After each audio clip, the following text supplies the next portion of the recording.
Dear subscribers, as you know, we shared many information for you, and we are studying very hard to find current news for you. However, I cannot use this channel for future. Please follow our new channel called as Daily News Report and watch our video to support us. Link in description. Also, you can reach the video we shared on Daily News Report by clicking on the top right button. We highly recommend watching, subscribing and sharing. We will continue to share some news on this channel, but we take precautions against some situations for future. Thank you for supporting us. Down coming in the second half of 2016, and that's right now. It's basically within the next 6 months, you see? Oh, definitely. And you can see it starting. I mean, yes, the markets are still 100% manipulated. The Fed is in there buying stocks, keep supporting the stock market. They're keeping gold and silver prices down. They're doing everything they can to keep this game going for the last few months of literally of at least a 40-year manipulation. But you can also see the cracks and really exciting things going on behind the scenes with the banks and what's going on with the derivative market, that weapon of mass financial destruction that nobody seems to be talking about. It's really interesting that, you know, banks like Deutsche Bank the stock is crashing, bad news coming out every day, and nobody talks about them holding 50 trillion plus in derivatives and what would happen to the system if they did go down. And that's what you've been talking about, is you see that Deutsche Bank will be the trigger for the global financial meltdown? There could be many triggers, but Deutsche Bank is the most likely trigger because the real guts of the problem, just like in 2008, is the derivative situation. Now, derivatives were created to control the financial markets and the metal markets because, you know, they couldn't sell real metal, but if prices were determined by derivatives of metal, they can run their game as long as they want. Silver right now is trading at least 500 billion ounces of derivative silver every year. 500 billion ounces. And there hasn't been that much, even close to that much mined in the history of the world. So, and this is happening every year. And the derivative game is exactly where they control prices and rig prices. The derivatives of the U.S. dollar make it a non-event that the Saudis are going to sell 700 billion in U.S. denominated assets or monetary assets even.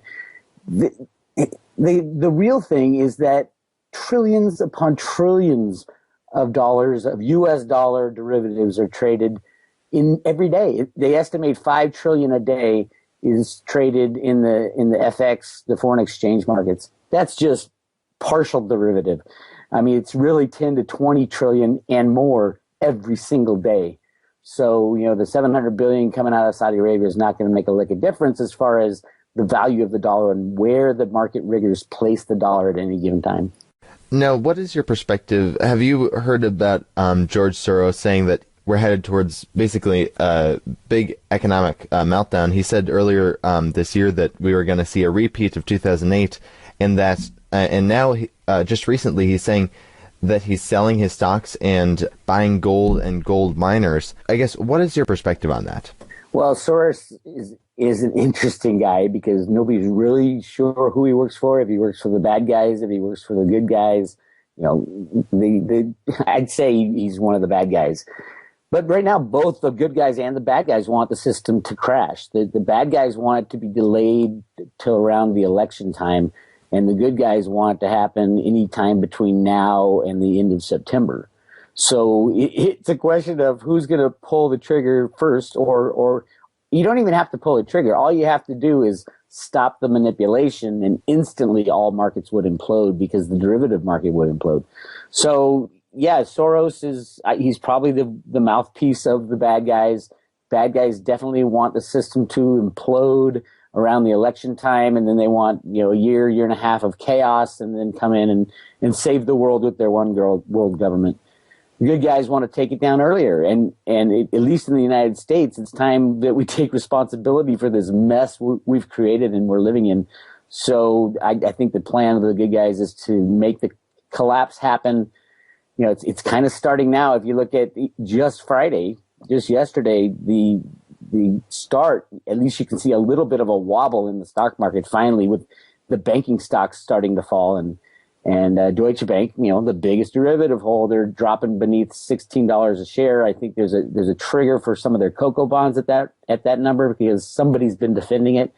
We'll find out in the next coming weeks. If the banks continue to fall and you start to see Deutsche Bank's stock go lower and lower, I'll guarantee you there's massive fire going on behind the scenes in their derivative book. What impact do you think the UK leaving the European Union would have? I know Soros recently talked about this, and he thinks that if the UK leaves the European Union, then this could basically be the end of the EU. The EU will end anyway. The question is, will the countries, all the European countries who are in the EU now, what are they going to do? By everybody going on the euro, at least in mainland Europe, everybody going on the euro absolutely destroyed their hope for going off on their own. They're going to all need to print their own currencies again and go back to the drachma and all the other currencies of Europe, the franc, because you need to control your own country. Giving the power to print money to the EU, something completely outside of your sovereign duty, that is a really bad thing. And Greece is finding out that problem right now, because they want to get out of the euro, but they don't know what to use as money. They got rid of the drachma, and now they use the euro, and the European Union can just cut them off, literally, if they want to. And that's the power of the keyboard. The euro is an electronic currency just like every other currency. So yeah, it could be pointed at as the reason for the collapse. They can blame anything, but the real collapse will be caused by the stopping of the manipulation of the markets. All right. Well, I was wondering if we could move a little bit to the precious metal markets now. You've recently discussed about silver industrial demand, and that you see an industrial panic to buy right now. This is starting and even making its way into the mainstream media. Did you want to discuss about this? Well, this is something that Ted Butler has been talked about. I mean, he's talked about this for over 20 years, believe it or not, and his mentor. But it's obvious. Who are the biggest buyers of physical silver? It's not the mom and pops buying the coins and the bars as savings. It's the industrial use of silver. That's just the way things happened after the mid 1940s when we became an electronic society. So they're the big buyers of the physical stuff. They're the ones whose products do not go out unless they have physical silver. And physical silver is used in such small quantities for most of the applications that Apple is going to have to load up on physical silver, because there's physical silver in every iPhone. And why would they risk their product line and their company on not having access to physical silver when the manipulation ends? It is a no-brainer. If you own a company that requires physical silver to make your products, you should be getting every single Comex bar out of there. They'll be melting down U.S. Eagles probably to make their products. They have to have silver in a lot of these products, and it's in such small amounts that they can spend $1,000 a bar and still make their product, which makes them millions. But they're going to need the silver, and there's a lot of people going direct to the mines right now to get China's been doing this for years, but to get silver directly from the mines, because you don't know if it'll get refined and make it to market ever. That's the key, is when this thing falls apart because of the manipulation, because the prices have been kept so low for so long. Silver has been a necessary item in all these electronic products that probably would not have been made in the same way if silver was $1,000, $2,000 an ounce. It just, because the price has been so low, all of a sudden everybody uses silver in their products, and there's going to be a panic to get it. All right. Now, I asked some viewers to submit some questions, and Michael McMillan asks, what limits how much paper, gold, or silver can be created and marketed? Nothing. There are no position limits. Well, position limits only addresses how much a certain entity holds at the end of the day. During the day, 10 billion, 100 billion ounces of silver can trade hands, and there's no laws against that, and that's the game that's played. There is no limit on the amount of electronic silver and gold that can be bought and sold in the derivative market. The derivative market meaning the COMEX and the LBMA. They're both derivative markets. They are not physical. There is a physical component to a delivery process, but they trade what they value in those exchanges are silver derivatives, not the price of physical silver. Lorenzo asks, why do you think anything will change as long as the masses value the dollar? Well, if a bank crashes, like Deutsche Bank, and they call them too big to fail banks because the failure of that bank would make every other bank fail. That's the definition of too big to fail, is that they are so big that if they fail, they would destroy the banking system. So the value of the dollar, I think, in the crash will go through the roof if people even use dollars anymore. Most dollars are electronic blips. So when these banks crash, the physical paper in your hand will be worth a lot more because there's no other money. And in the United States, we'll have our coins that we have in our piggy bank, and our, all the waiters and bartenders will probably be very wealthy because they keep, their fives, tens, and 20s in a jar by their bed. The reality is, all other electronic money is kept in these banks. So you, as an American citizen with money in the bank, have an electronic promise from a bank. When that bank closes, the credit defaults, which is exactly what will happen when one of these too big to fail bank goes down, all that money will be gone. FDIC doesn't have the money to replenish it, not even close. And before they have to do that, the FDIC has to pay for all the derivative messes, which Citibank put in the Dodd-Frank bill, that before anybody gets paid out from FDIC insurance, the FDIC first has to bail out the bank's derivative positions, which is hundreds of trillions of dollars.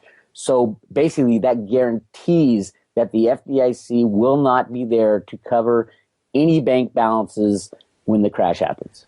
Now, I'd like to discuss a little bit about the election. You mentioned a little bit about the election earlier, and you've talked about recently how you're calling for Americans to unite. Did you want to discuss a little bit about this? Sure. We're going to have the collapse. It's going to happen. There's nothing we can do about it. The good guys and the bad guys want it to happen. It's time for it to happen. There's just so many things that are complete problems, and the biggest problem is debt. There's way too much debt. So to get rid of that, you got to form a collapse that is not stopped. In 2008, Hank Paulson stopped it.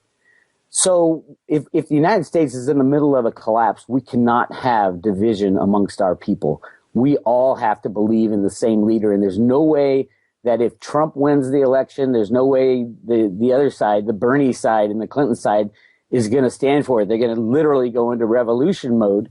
And same with the opposite. If Clinton wins, we're all doomed. And if Bernie wins, there goes the economy, and the other side will go up into revolt. Here's the problem. During the election process, we're going to have an economic collapse. And the question is, do we turn to our government to help us out of this problem, where they steal all our freedoms, institute their own version of the next market manipulation 2.0, and try to jerry-rig the system again? Or do we start fresh with new leaders and really find out who the bad guys are within Congress? Because usually countries will turn to their government first, and when their government fails them, they don't have an out. There's no other way to go. If we have a real collapse and the banking system goes, we are in some serious hurt, because there's no food, there's no water, nothing can survive off a system, in the system that we built, without the banks and without the flow of money. So it's a very scary time we're approaching, and the question is, who are we going to turn to? The only way I see this working out good for the United States is if we get everybody united. And to do that, it's not simple, and it may freak people out, but if we unite the people with Trump and with Bernie Sanders, and they run together on a single ticket, that would be very interesting. They both are hated by the Democratic and Republican parties, the establishment parties. But everybody's done with those parties anyway. It's easy to see how corrupt they always were, and now it's just more obvious. They handpick their candidates. I think the Republicans are going to boot Trump out of the nomination. I think there's talk brewing of it. So if Bernie Sanders gets disenfranchised and if Trump gets disenfranchised, why not just join them together? They're both, they're obviously polar opposites in certain things, but they also agree on a lot of things as well. On guns, they both want what's best for their country. They just have different ways of going about getting there. And so why not have like Trump as the president negotiating contracts and working on the economy, and Sanders as the vice president taking care of the people and helping reallocate money to the entire nation, because if the banks crash, everything crashes. I think that combination, there's a possibility to go forward. Without it, you're going to see revolution in the street because one side will be disenfranchised, and we can't have that during this transition.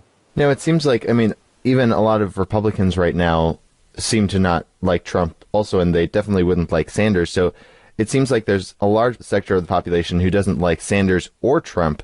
So how do you see... Hang on. The Republicans do like Trump. It's just the Republican establishment people who don't like Trump. Now, Trump, I think, is doing everything he can to get on the bad side of the Republican establishment. I think that's why he's making all these ridiculous comments. And I think he wants to get thrown out of the Republican Party. He's already built his base. He's got a huge following. Same with Sanders. He's got a huge following. You get those two together running not as a Republican and not as a Democrat, and you could see the potential for uniting the country and at the same time taking out the evil people within the two parties. So you mentioned that you don't think Trump will actually get the nomination. How do you see them taking it away from him at the convention? Well, a few days before the convention, they they decide on new rules. So they'll just change the rules, and a lot of the delegates that are Republican delegates were put there as Trump delegates, but if they can't decide on the first vote, it goes to a second vote. And a lot of them were put there on purpose so that they vote for someone else besides Trump. So there's a big effort to make sure that Trump does not get the establishment Republican nomination. And I think they're going to do it. I think Trump wants the same thing. He doesn't want to run as a Republican. He wants to run as an independent. Same with Barney Frank. He doesn't want to run as a Democrat. He wants to run as an independent. There's something going on behind the scenes. I just hope it gels and gets together by the time the economic collapse hits sometime this summer, because we're going to need strong leadership to move forward, and we need everybody on board. We need the far left and the far right. Far left is represented by Sanders right now, and the far right is represented by Trump. And the parties need to be taken out. I think it's possible, especially if you have Trump getting kicked out and Bernie Sanders being disenfranchised by the Democrat. I know the last time I interviewed you, I think you were saying that if the economic collapse happens before the election, there might not even be an election. Is that what you said, and do you still see that as a possibility? Oh, definitely. I mean, the election might not even be very important at all. If the United States of America is bankrupt because the government keeps their money in these banks too, there's going to be no money to hold an election. There will be. See, that's the problem. Is the system will stop. It's not like the government will continue going and continue trying to fix the problem. The government won't have any money. Everybody can go to Congress, and Congress is going to have to talk about reallocation of money, and that's a very, very difficult thing to talk about when all the rich have lost all their money and all the poor have lost all their money, and they've also lost all their debt, by the way, which is a bonus. But how the biggest problem, according to Greenspan in his book, is allocation of resources. Who should get what, or should a government even be in charge of that? There are many, many issues and problems that are going to come to our country. And the federal government was never meant to be this monstrosity that it is today. I think it's 35 or 40 million people work for the federal government in our country, which is crazy. It was supposed to be this tiny little part of our nation, powerful, but tiny. And everything else was supposed to go to the power is supposed to go to the states. But for some reason, we have let the federal government take over everything. So when the federal government fails, when the banks fail, will there be an election? I don't know. I think it's up in the air. Possibly. Will there be martial law? Probably. But, is it a good thing or bad thing? I don't know. You might have people roaming the streets with guns. That's the problem that is being dealt with at the U.S. Treasury and the U.S. Fed is what to do when this crash happens, because it'll be pure chaos. And I think we have to go through a little chaos to move forward, but I just hope it doesn't last, months and years. And I'm hoping it's weeks and months. Now, if the election does happen, you were saying that, if Trump gets denied the nomination at the GOP convention, he should team up with Sanders and run as a third party. But how do you see that happening? Because I think it's too late to file, at least in Texas and maybe some other states. It seems like it would be pretty late to file for the election. How do you see them actually getting on the ballot and running? Well, that gets back to, will the same rules apply when there's a banking crash? I don't think they will. I think all the phony rules that have been put in place, what is the law of the land is kind of the question. We'll be going, most likely in the U.S., we'll go back to the Constitution. Very limited powers for people to, decide this stuff. Yeah, they can, we can say, hey, we'll have a special election and you can vote for anything you want, because, by the way, the Republican and the Democratic parties are absolutely corrupt, and all the people who are running them now are sitting in jail. So they're not going to decide, they can't jump up and down and say, wait, that's not our process. Your process was a joke in the beginning. It was not a law. It was what you set up for your system. We need to think smarter. We need to move to a situation where we are not told the rules on who we have to elect as our leaders. We need to elect people who would be best for the country and best for the people. And that cannot be accomplished through all these rules set up by, the Republicans and the Democrats, because their rules basically guarantee that one of their nominees will win the election. And the future is very different. These are criminal institutions, the Republican Party and the Democratic Party, and they're run like criminal institutions, and they handpick their candidates. Things are going to change after the crash. Those parties, they won't have any money. The Republican Party and the Democratic Party won't have a penny, just like everybody else. So they're not going to make any rules. It'll go back. Hopefully, people can get in Congress and we can try to sort this out. But both those parties will be long gone by the economic crash. That's very interesting. And I know I've heard before that, and I think this is actually a possibility, is if, let's say, Trump gets denied the nomination, it wouldn't seem out of the realm of possibility of him actually just trying to do a write-in campaign. Everyone would know about it. He gets media attention so quickly.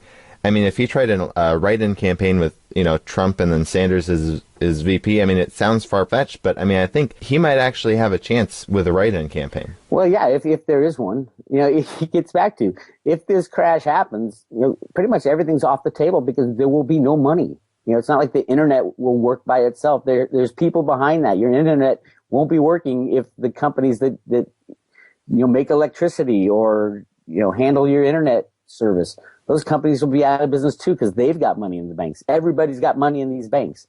That's why a too big to fail bank is so dangerous, because that system stops. And we could talk all we want, but I think our very last thing we'll be worried about is who's going to be running for president. Right, and do you see this being our last chance to basically have the good guys win? For the good guys, it's definitely their last chance. The good guys meaning the people that I believe have been trying to take down the system from the work at the Federal Reserve Bank of Boston, the information that came out of there. This is Greenspan and people like that who are trying to destroy the monetary system and get us back to a gold standard. It's possible that we can do it, but they failed many times. They tried to do it in 2008, and the people weren't ready. They went to Congress for a bailout. At first, Congress denied them a bailout, the banks, and the stock market started to drop. So everybody said, "Oh no, let's give them $700 billion." Will that happen again? I don't think so. I think that people are ready to stand up. So if it doesn't happen now, you could pretty much kiss it goodbye because there are so many things wrong with the system today. Too many have-nots and too few haves with everything, and too many have-nots. And the biggest problem with the rich, if you have too many poor, they want the majority of the wealth. But if you have too many people with the majority of the wealth, then the small worker bees are going to stand up and say, "We're done with this. We are absolutely done with this." And the election problems already are kind of a spark. And I hate to say it, but I do see rioting coming to the streets of America this summer. I mean, unfortunately, aren't you already seeing rioting happening, at these Trump rallies by anti-Trump protesters? Yeah, but that rioting is nothing compared to what's coming. I mean, we're talking guns. That's a different kind of rioting. And there's a lot of guns out there in America. The good thing about guns, I write about this in my new book, the good thing about guns is it's kind of an equalizer. We should all be carrying guns. It should be complete. You shouldn't even have to have a carry license. We should all be carrying guns because it's going to get to that point. You got a few people breaking the rules, carrying guns to these rallies or these protests.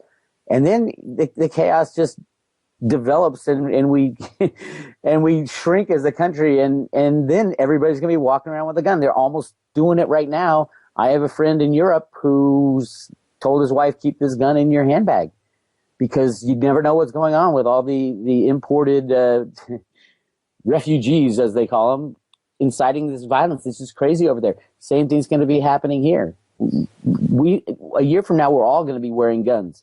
Now, the good thing about everybody having a gun is that the problems aren't very big. Once a crazy shooter starts shooting, they're taken out very fast. So we're in for a different time when this election chaos starts and the people aren't happy at all with what has happened. They're not happy with our government. They're not happy with Wall Street. They're not happy with anything. And they're going to voice that frustration. We're kind of seeing it already with the freezing of the EBT cards. People are starting to go crazy already because they're 10 days without their, free handouts. What happens when they stop the free handouts? When the banks crash, there are no EBT cards. And it's JP Morgan's the one who, facilitates that EBT game, and they're bankrupt. And they have been bankrupt since the whale thing fiasco, which was not, $8 billion or $9 billion. It was more like 8 or 9 trillion that they're not telling you about. So, yeah, everything's going to change this summer. You're seeing kind of a glimpse of it already, but it's going to get uglier and uglier as we get closer and closer to this, to the election stuff and the Brexit. I don't see how we're going to get past, maybe a lot of manipulation gets us into mid-July, but it's going to take a lot of manipulation to even get us that far. And then come August, September, I think it's over. I guess to kind of wrap up, did you want to share with the viewers, what they can do to, when this collapse occurs, kind of help to have the good guys win, I guess, in a peaceful way, obviously? What kind of peaceful things can people do to have the good guys win? I'd say it's up to the individual now. You need to educate yourself. That is the key. Educate yourself as to what has happened so that when this crash hits, and prepare for, going it alone for a little while. But I'm sending out next week, I'll be sending out a kind of a explanation video of how the road to Ruta was discovered. And it walks you through how to find out what's really happening behind the scenes. And if we can spread this information all over the world, then the government will have to come out and say, okay, yeah, we've been lying to you all this time. We know the crash is about to be here. We think and hopefully they'll say, we think the best way to get through this is to just have full disclosure. Tell everybody what's going on and tell everybody the steps that we're going to take to change the way we live, because you cannot live in the type of world we live in, which is pure manipulation and pure fantasy anymore. We have to grow up and we have to move out of mom's basement and get out there and start living. And the only way to do that is with complete and total knowledge and information of why these markets are rigged, how they're rigged. And we need to set up new markets. And so we can progress past this mess. Hopefully there are plans in place. I think there have been for a long time, but I think they're scared that their plans won't be accepted anymore by the people because there's so many pissed off people. Well, Bix Weir, before we let you go, did you want to share with the viewers where they can find you online and any last thoughts you'd like to add? I'm at roadtoruta.com. I've got my fourth book coming out on the 15th of June. It talks all about this stuff we're talking about right now. I've got that disclosure video about the Road to Ruta coming out on Sunday. So I just hope everybody takes the time to not only learn this information, but also